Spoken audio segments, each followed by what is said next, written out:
Hi everyone, welcome to my channel. My name is Samantha Blunt, and my new channel is basically about documenting my journey as a new real estate agent. I haven't received my license yet, so this video is going to be about how to go about obtaining your license in the state of Pennsylvania, where I am. I'm in Northwest Pennsylvania, about 40 or so minutes south of Erie, Pennsylvania, in Meadville, Pennsylvania. So today I just wanted to go over the 5 steps of how to obtain your license in the state of Pennsylvania. Um, and I'm super excited because I've actually already taken my exam and passed, but I'll go through the steps and just talk a little bit about my experience. So I promise I'll get better like going forward, but this is like my first time ever doing a video, so please just bear with me. So there are 5 steps. So the first step is just whether or not you're eligible to become a real estate agent. You have to be 18 or older, and you have to complete 75 hours of approved education and real estate education. What they mean by approved is, well, there are a few things. So I'm a law school graduate. Because I'm a law school graduate, technically I did not have to complete the 75 hours of education before applying for the real estate license in the state of Pennsylvania. And there are a few other ways, as far as approved education, that you can bypass those 75 hours of specific real estate approved education. I don't have that in front of me, but despite the fact that I did graduate from law school and I didn't have to complete the 75 hours of education to meet that second requirement, I did, however, take online real estate education approved courses. So I did complete the 75 hours. There were 2 separate courses, one concerning fundamentals and the other one concerning real estate practice. And I did it all online through realestateu.com.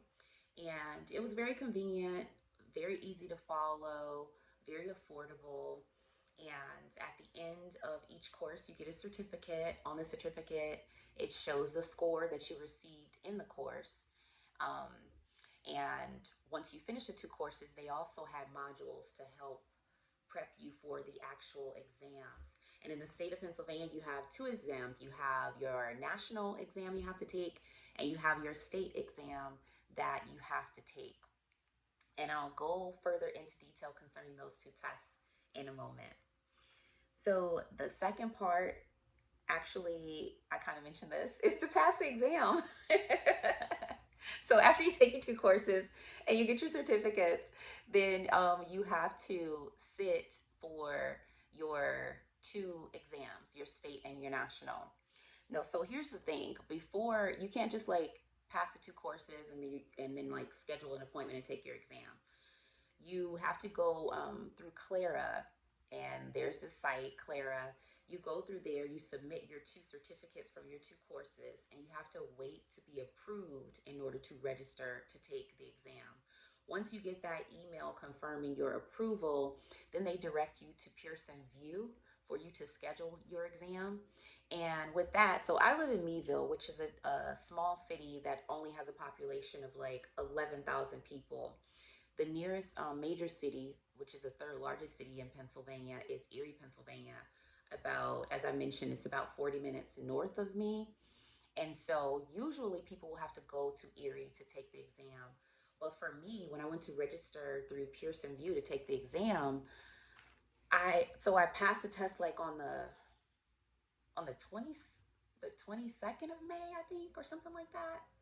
Or no, I took the test on the 22nd of May. I passed my last course before then. Anyway, I had like 6 days before my scheduled exam. And how it happened was I looked at the Erie availability to take the test, but the first available test date wasn't until May 30th. And I didn't want to wait that long. That was like 2 weeks out. I was like, I don't want to wait 2 weeks to take this test.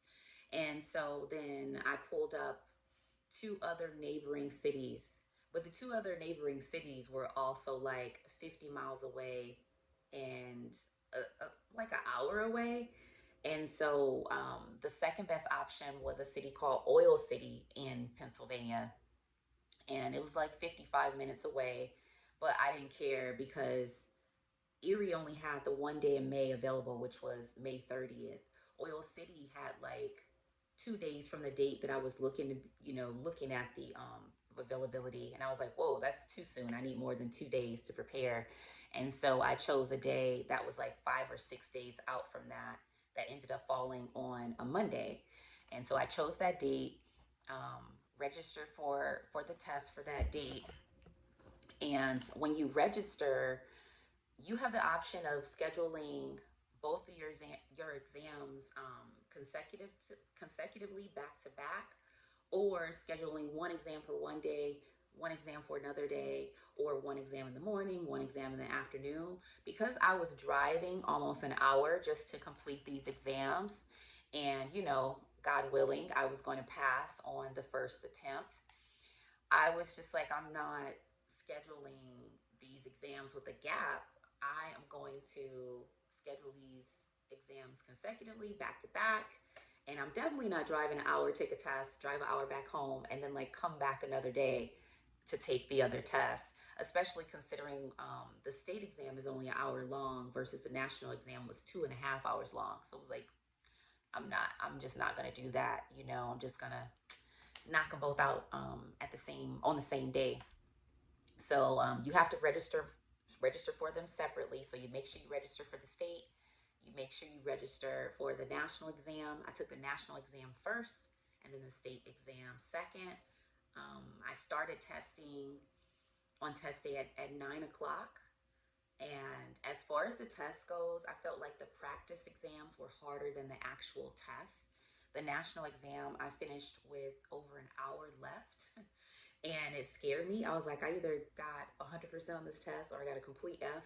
It completely scared me. I tried to go back and review some of my questions, but you know how they say never change any of your answers on multiple choice, like never second guess yourself. So after I changed like two answers, I was like, nope, leave it alone, just submit it.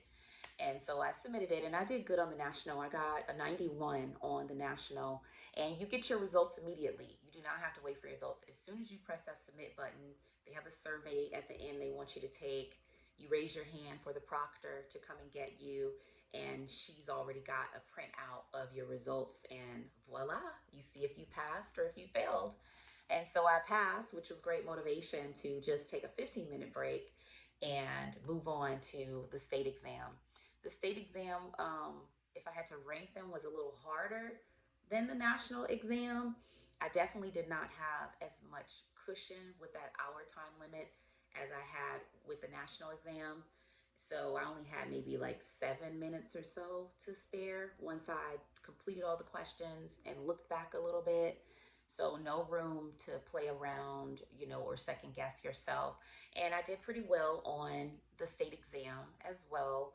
I think I got an 88. I received an 88 on the state exam. So I passed that one too.